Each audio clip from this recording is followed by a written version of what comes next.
Run that hackage. You are under arrest. I'll file so many charges against you that you'll never get out of jail. What happens when a simple mistake isn't a mistake at all, but a deliberate act of cruelty? And what does a quiet, ordinary man do when the system designed to protect him becomes his personal nightmare? This is not a story of loud confrontations, but of a silent, calculated revenge that will leave you questioning everything you think you know about justice. If you were pulled into this deeply unsettling mystery, make sure you're here for what happens next.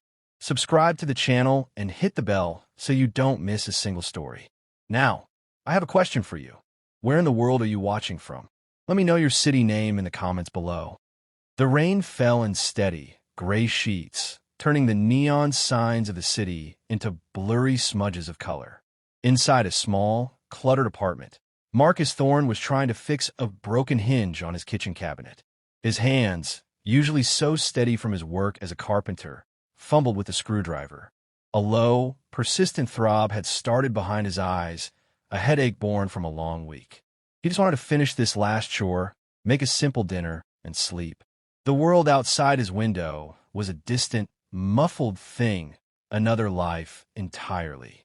This quiet evening was about to be shattered. The knock on his door was not a request. It was a hard, percussive bang that shook the thin wood in its frame. Marcus froze, the screwdriver hovering over the screw.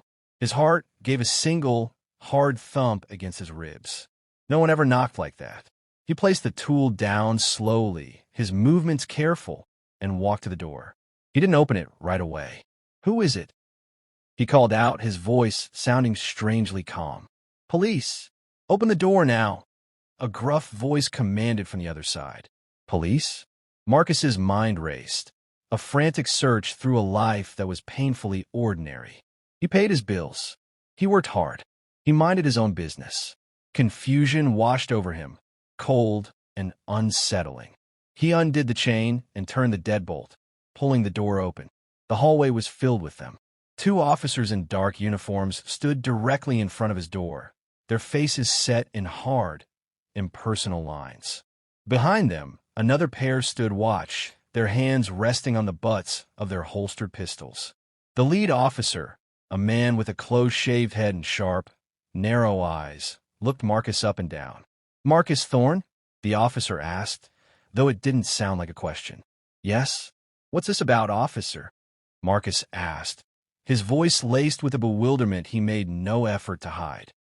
He noticed the way their eyes scanned his apartment over his shoulder, looking for threats in his quiet living room. "We have a warrant for your arrest. Turn around and place your hands behind your back." The words didn't make sense. They floated in the air between them, meaningless. A warrant? For what? There has to be some mistake. The officer's patience was clearly a thin veneer. The mistake was yours. Armed robbery at the convenience store on Elm and 5th. 2 hours ago. Now turn around. Elm and 5th? I was here. I've been here all evening. I was fixing my... Marcus's protest was cut short as the officer stepped forward, his presence suddenly overwhelming in the small doorway. The other officer moved around him into his apartment, his boots tracking rainwater on the clean floor. "We have a positive ID. Now, are you going to comply, or are we going to do this the hard way?" The lead cop said, his voice dropping into a low, threatening register. A cold dread, colder than the rain outside, began to seep into Marcus's bones. This was real. They were not listening. He saw it in their eyes, a flat, decided look. They had already tried and convicted him in their minds. Slowly, feeling a numbness spread through his limbs, he turned and placed his hands behind his back. The cold metal of the handcuffs snapped shut around his wrists, pinching his skin. The reality of the situation crashed down on him. He was being arrested for something he didn't do. They led him out into the hallway, past neighbors who had cracked their doors open, their faces pale ovals of shock and curiosity. He kept his head down, his face burning with a mixture of shame and fury. The ride to the station was a silent, nightmarish journey in the back of the squad car. The cage separating him from the officers felt symbolic. He was an animal being taken to the zoo. At the station, the processing was a blur of impersonal procedure. Fingerprints, photographs, the empty clang of a cell door closing behind him. He sat on a cold, hard bench, his head in his hands. He kept replaying the evening, trying to find a clue, anything that could explain this nightmare. He had been home, alone. There was no one to vouch for him. After what felt like an eternity, the two arresting officers came to his cell. The lead one, whose nameplate read Officer Brenner, unlocked the door. "Detective wants to talk to you." They led him to a small, windowless interrogation room. The air was stale and smelled of cheap coffee and sweat. Brenner and his partner, a younger officer named Greeley, sat across from him. They didn't read him his rights again. They just started talking. "The clerk picked you out of photo array, Thorne. Clear as day," Brenner stated, leaning back in his chair as if he were discussing the weather.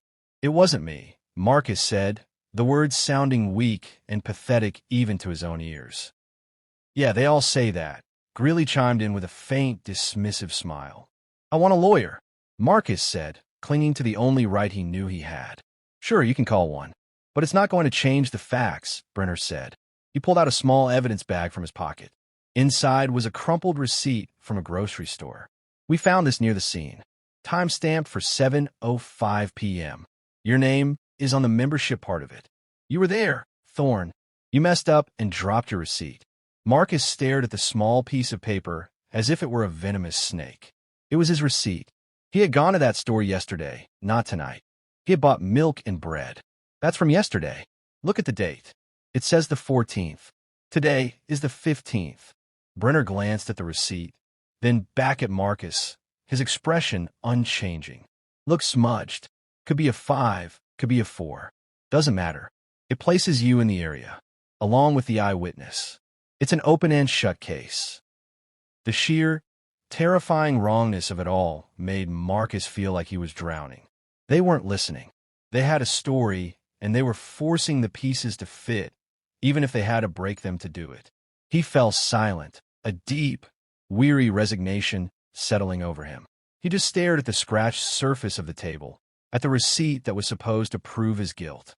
After a long while, a different detective came in, older, with a tired face. He asked Marcus a few questions, but his heart wasn't in it. The system was already moving. Marcus was processed, and because he had no prior record, he was offered bail he couldn't afford. He sat in that cell for the night, a profound sense of injustice carving a hollow space inside his chest. The next morning, something unexpected happened. The detective with the tired face came back. He looked at Marcus, then at his file. The store's external security camera from across the street finally got pulled. It was malfunctioning last night. "It shows the real guy. Taller, different build, different jacket. You're free to go." Just like that, the charges were dropped. Officer Brenner was the one who brought him his personal belongings in a small plastic basket. There was no apology, no acknowledgement of the hell they had put him through.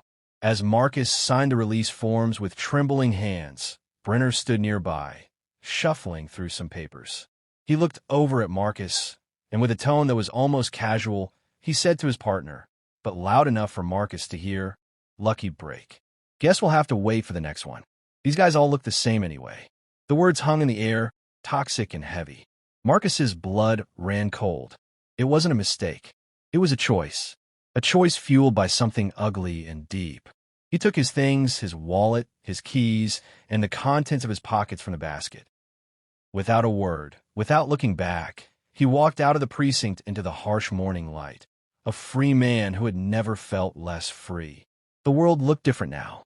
The colors were sharper, the sounds louder, and every person in uniform was a potential threat. He walked for blocks, the officer's cruel remark echoing in his mind, over and over. These guys all look the same. It was then, as he numbly checked his wallet to see if everything was there, that his fingers brushed against something that wasn't his. It was a small, crumpled piece of paper, mixed in with his own receipts. He pulled it out. It was a receipt for a cup of coffee. It was from a cafe he'd never been to, and it was made out to Officer D. Brenner. The timestamp was from just before his arrest. Brenner must have dropped it into the basket when he was gathering Marcus's things. Marcus stared at it, a quiet, dangerous idea beginning to form in the hollow space where his innocence used to be. This wasn't over. It was just beginning. The freedom he had been so desperate for just hours before now felt like a vast, empty expanse. Marcus walked the city streets, but he was no longer a part of them. He was a ghost moving through the living world, unseen, his mind a storm of quiet rage and cold calculation. The casual cruelty of Brenner's remark was a seed, and it had taken root in the fertile soil of his humiliation. These guys all looked the same. The words were a poison in his veins, and the only antidote was action. He found himself in a small, dusty public library, hidden in a corner behind a large computer monitor. His hands, which had so recently been fumbling with a screwdriver, now moved with a precise, deliberate grace over the keyboard. He typed a name into a search engine, Officer D. Brenner. The results were sparse, just a few mentions in local news articles about routine arrests. No social media profiles. The man was a ghost, just like he was now. But Marcus had a key. He smoothed out the crumpled coffee receipt on the desk. The name of the cafe was printed clearly at the top, The Daily Grind. It was a starting point. For the next 3 days, Marcus's life fell into a new, secret routine. He would take the bus across town and sit on a park bench opposite The Daily Grind, a worn-out paperback novel open but unread on his lap. His eyes, hidden behind a pair of cheap sunglasses, never left the cafe's entrance. He was learning Brenner's patterns. The officer was a creature of habit. Every morning, just after the end of the night shift, at precisely 7:15 a.m., he would pull up in his personal car, a dark blue sedan that was just as impersonal and grim as the man himself. He would go in, order the same large black coffee, and leave 5 minutes later. He always came alone. On the 4th day, Marcus decided it was time to move closer. He left his park bench and walked into the Daily Grind. A small bell chimed above the door. The air was warm and rich with the scent of brewing coffee and baking pastries. It was a cheerful, normal place, a stark contrast to the dark purpose in his heart. He approached the counter, his pulse a steady, determined drumbeat in his ears. The woman behind the counter had a friendly smile and tired eyes. "What can I get for you?" she asked. Marcus forced a smile in return. It felt strange on his face. "Just a black coffee, please. Large." He paid in cash, his fingers not trembling at all. As she handed him his change, he nodded toward the door. "I just saw my neighbor, Officer Brenner, leaving. He's a regular here, right?" The woman's smile became a little more genuine. "Oh, Dave? Yeah. Every morning like clockwork. Just finished his shift. Never says much, but he always leaves a tip. Nice guy. Nice guy." The words almost made Marcus laugh, a bitter, silent sound in his throat. The man who had cuffed him, who had dismissed his entire existence with a racist quip, was a nice guy here because he left an extra quarter on the counter. The hypocrisy was breathtaking. "Yeah, seems it," Marcus said, his voice even. He took his coffee and found a small table in the corner, his back to the wall. He watched the flow of customers, the tired baristas, the morning rush. He was looking for a weakness, a crack in the routine. His eyes kept returning to the pickup area where finished drinks were placed.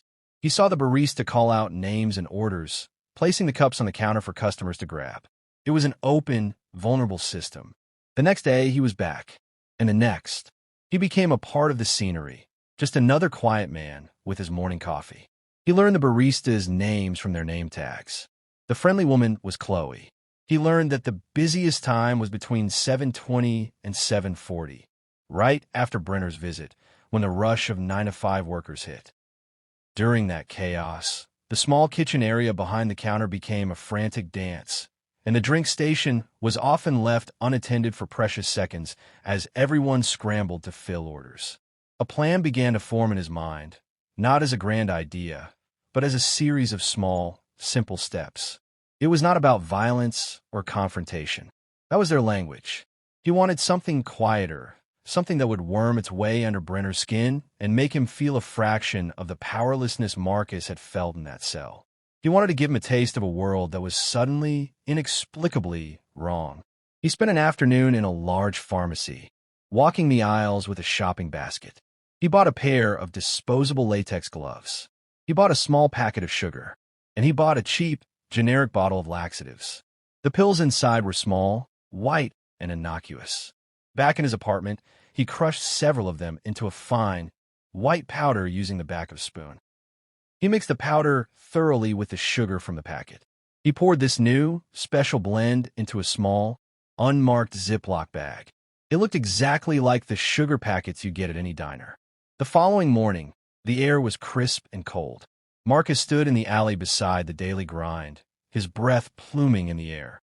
He pulled on the latex gloves, the snap of the rubber against his wrists a sound of finality. His heart was pounding, but his hands were steady. He peered around the corner. Right on time, 7:15 a.m., Brenner's blue sedan pulled into a parking spot. The officer got out, his movements heavy with the fatigue of a long night, and walked into the cafe. This was it. The moment the door swung shut behind Brenner, Marcus moved. He walked quickly into the cafe, not looking at anyone, just a man in a hurry. The place was still relatively quiet.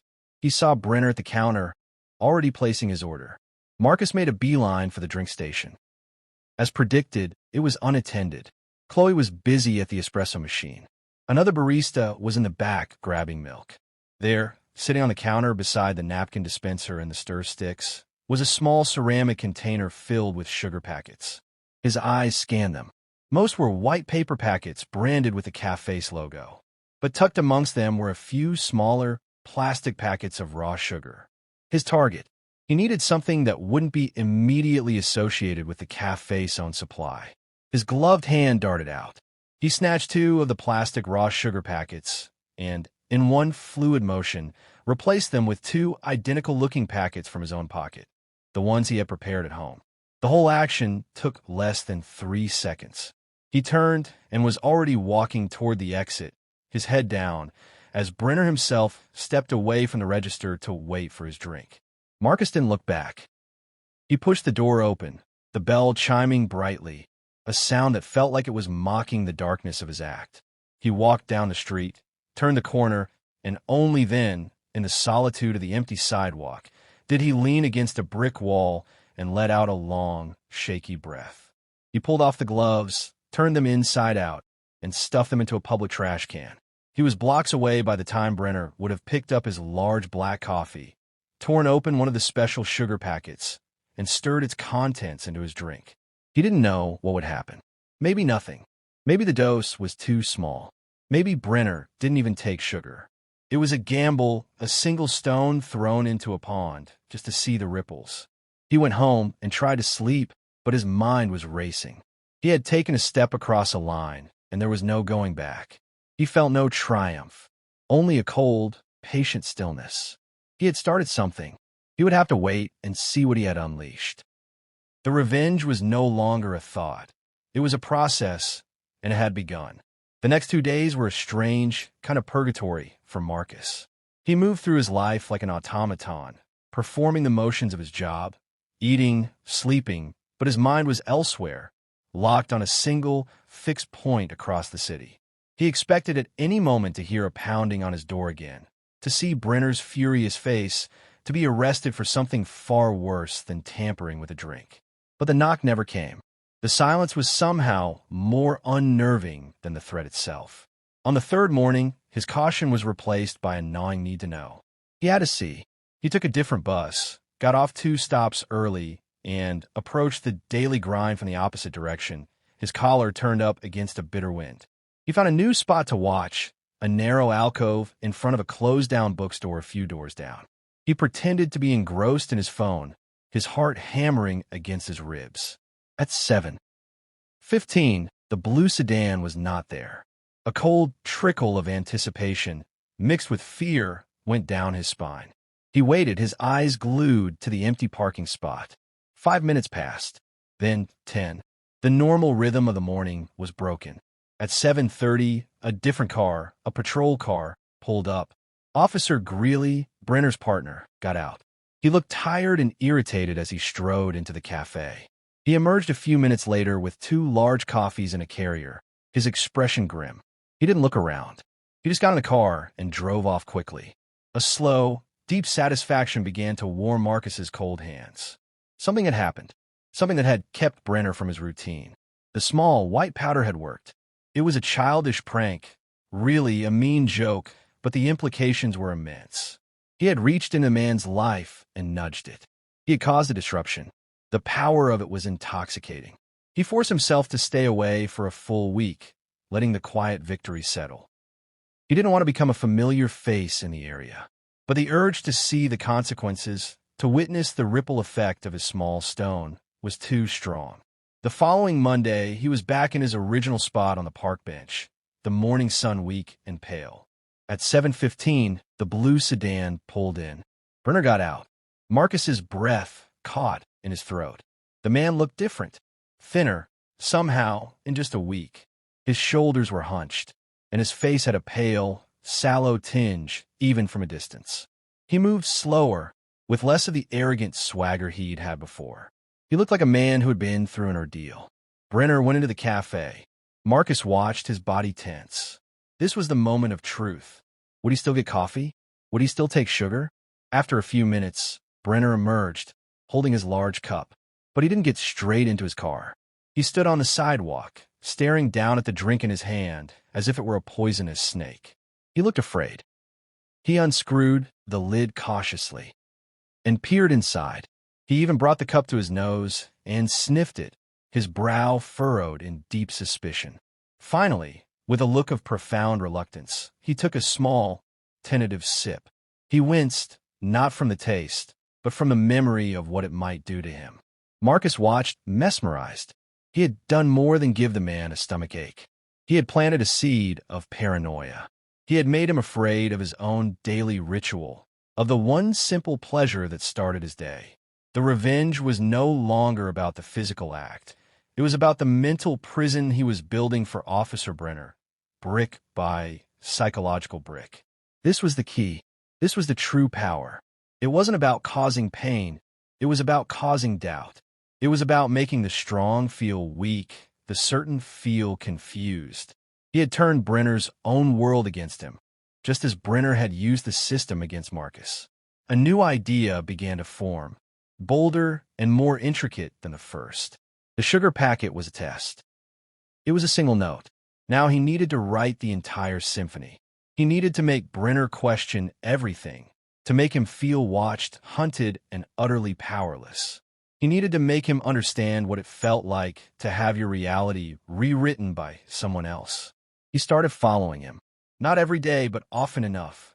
He learned that after his coffee, Brenner almost always went to a small, run-down gym near the precinct. He would work out for an hour before finally heading home. The gym was the kind of place that had seen better decades. It was rarely busy, and the lockers were old, simple ones that used combination locks provided by the members, often flimsy and worn. Marcus went there one afternoon, posing as a potential new member. The man at the front desk, a large, bored-looking guy, gave him a quick tour. Marcus's eyes scanned everything, memorizing the layout. The locker room was in the back, dimly lit and smelling of stale sweat and disinfectant. It was empty during the tour. He saw the locks, hanging open on the locker doors. They were simple, 4-digit combination locks, the kind a child could figure out. A plan, beautiful and terrifying in its simplicity, unfolded in his mind. He joined the gym for a single month, paying in cash. He bought a pair of generic workout clothes from a thrift store, a uniform of anonymity. For the next week, he went to the gym at the same time as Brenner, but he never worked out. He would change clothes, sit on an exercise bike in a corner, and watch. He watched which locker Brenner used. He watched the man spin the dial of his lock. From across the room, he couldn't see the numbers, but he could study the movements, the pattern. Brenner was a creature of habit here, too. He always used the same locker, number 42, and he was careless. He would open his lock and then go shower, often leaving the locker cracked open, the lock dangling from the handle. The opportunity was a gift. One Tuesday, the moment arrived. The locker room was quiet. Brenner was in the shower stall, the sound of water echoing off the tiles. Steam drifted out from under the door. Another man had just left. Marcus was alone. He moved without a sound, his socks silent on the damp floor. He went to locker 42. The door was slightly ajar, just as he'd hoped. The lock hung from the hasp, its dials set to the combination.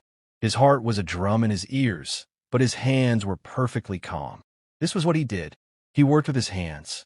He understood mechanisms. With the very tips of his fingers, he gently lifted the lock. He carefully noted the position of the dial. It was pointing to 22.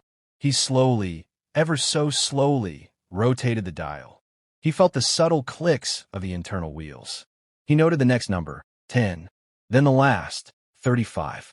He committed the sequence to memory. 22, 10, 35. He repeated it silently in his head. He set the lock back exactly as he had found it and retreated to his own locker just as the water in the shower shut off. He had the combination. He had the key to Brenner's private space.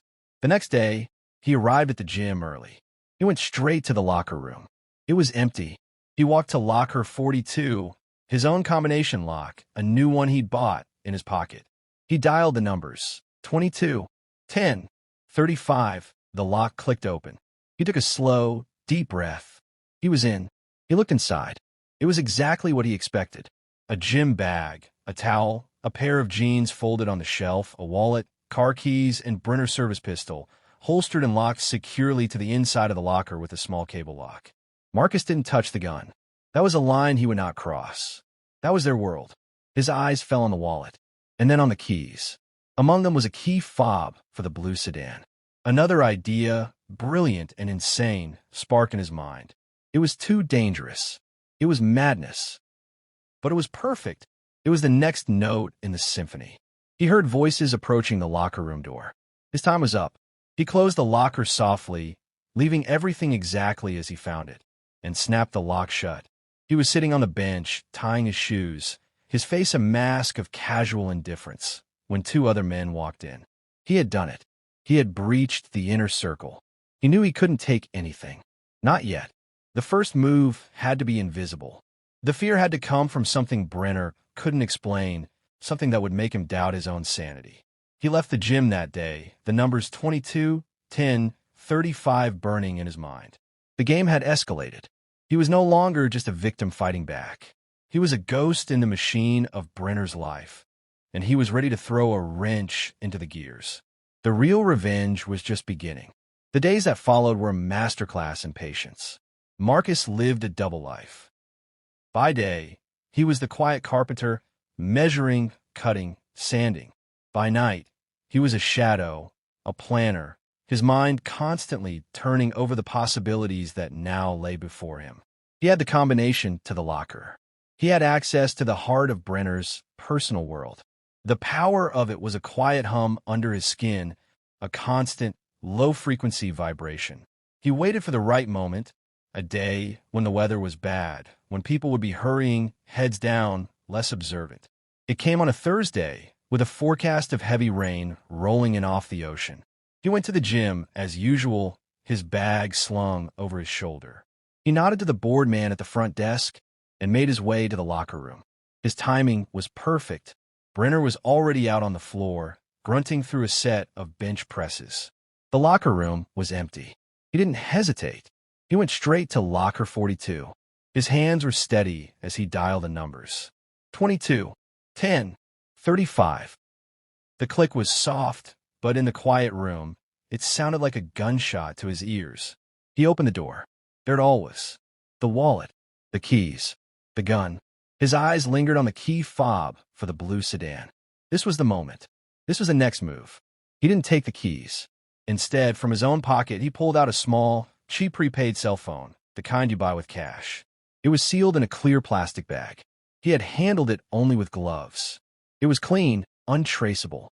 With a deep breath, he reached into Brenner's locker and carefully, gently, slid the phone into the side pocket of the man's gym bag, burying it deep beneath a towel and a sweaty t-shirt. It was out of sight, but it was there, a silent, ticking bomb. He closed the locker, reset the combination lock, and walked to his own locker. His heart was thundering, but his face was a placid lake. He changed, did a few perfunctory exercises, and left before Brenner finished his workout. The deed was done. The seed was planted. The next phase required a different kind of courage. He went to a pay phone on the other side of the city, another dying relic. He dialed a number from memory, the main non-emergency line for the precinct. He disguised his voice, making it higher, more nasal, and laced with panic. "I need to speak to Officer Brenner." "It's urgent," he gasped into the receiver. The desk sergeant sounded annoyed. "He's not available. Can I take a message?" "No. You have to tell him. He's in danger. They know. They know everything. He has to check the usual drop point." "The usual drop point? Tell him." Marcus slammed the phone down, cutting off the sergeant's confused reply. His hands were shaking now, but it was a good shake. It was the adrenaline of the performance. He did this twice more from different pay phones over the next 2 days, each time with the same frantic, cryptic message. "The deal is compromised. The money is traced. Check the drop point." He was building a narrative, a ghost story for Brenner to believe in. He was creating enemies where none existed, weaving a web of paranoia entirely from whispers. Then, he activated the phone he had planted. He sent a single text message from another disposable phone, a number that would be impossible to trace. The message was simple, just 3 words: "You're being watched." He could only imagine the effect. Brenner, already jumpy from the mysterious illness and the strange phone calls to his precinct, would find a phone he didn't own buzzing secretly in his gym bag. He would see the message. The fear would become real, tangible. It would crawl up his spine and sit on his shoulders. He would start looking over his shoulder. He would see threats in every shadow. He would become a prisoner in his own mind. Marcus's final act was the most dangerous. He went back to the gym one last time. He waited until Brenner was in the shower, his movements slow and weary. The man looked terrible, dark circles under his eyes, his face tight with a constant, low-grade anxiety. Marcus moved like a ghost to the locker. He dialed the combination, his fingers sure and quick. This time he took the keys. Just the car key slipped off the ring. He replaced it with an identical-looking key he had bought from a hardware store, a key that would fit the lock but would not turn in the ignition. It was a key to nothing. He left the gym, Brenner's real car, key burning a hole in his pocket. The rain had started, a cold, relentless downpour. He walked through the emptying streets until he found Brenner's blue sedan parked in its usual spot. He looked around. The street was deserted. With a final glance over his shoulder, he unlocked the car, slid into the driver's seat, and placed the key neatly in the center console, in plain sight. Then he got out, locked the door, and walked away, disappearing into the gray curtain of rain. He went home and waited. He didn't sleep. He just sat in his dark apartment, listening to the rain beat against his window. He was waiting for the symphony to reach its crescendo. The next morning, he was back on his park bench. The rain had stopped, leaving the world looking washed and new. At 7:15, Brenner's car was not there. But a few minutes later, he saw the man himself, walking. He was on foot, his head on a swivel, constantly looking around. He looked haunted, a shell of the arrogant officer who had cuffed Marcus weeks before. He bought his coffee and emerged, his hand trembling slightly as he brought the cup to his lips. He walked toward where his car was parked, fumbling in his pocket for his keys. Marcus watched, his breath held. He saw Brenner press the unlock button on the fob. The car's lights didn't flash.